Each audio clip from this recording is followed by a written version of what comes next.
Hi everyone, welcome back to the Nails YouTube channel. I'm Olivia and today I have a very exciting tutorial for you. So as you know, autumn is just around the corner, so we're going to slowly start introducing some browns. This design is very mix and match. You can definitely play around with it, maybe even put your own twist on it. Let me not waste any more time and let's get straight into this tutorial. So I'm starting off with grabbing my base coat and dusting off all of my nails. It's really important not to skip this step, as if you do leave any bits of dust, this will show up in your design. I'm applying base coat to the nails that I'll be doing a design on, such as a French tip. This just allows for a nice and smooth application.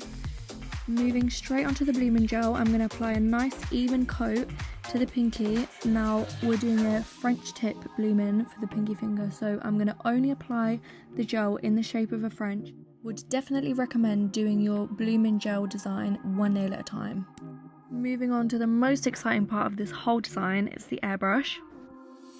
You want the ratio of the gel to acetone being about 1:6. Very important step, you want to wipe off the excess that has gone on the skin before you cure, otherwise you won't be able to get that gel off.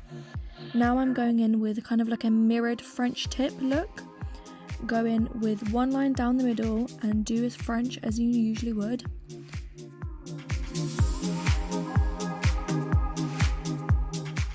Then you want to mirror that same design, making sure you're looking from each direction to make sure it's not lopsided. And then once you've got your base down, you want to just fill in the extra little bits, and it's as easy as that.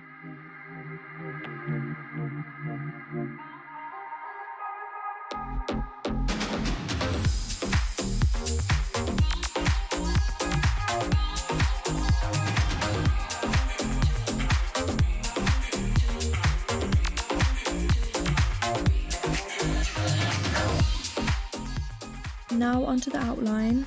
We're going to do 2 lines down either side and then slowly just flick your brush inwards.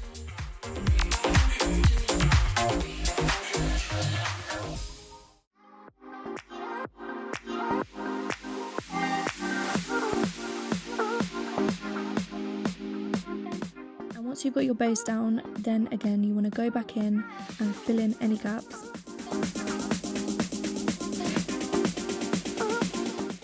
And then we're doing a similar sort of thing for the top end where the cuticle is, but just a little bit more careful around that area, as we don't want to flood the cuticle. No pressure if you don't get this on the first go. As you can tell, it took me quite a while to neaten everything up.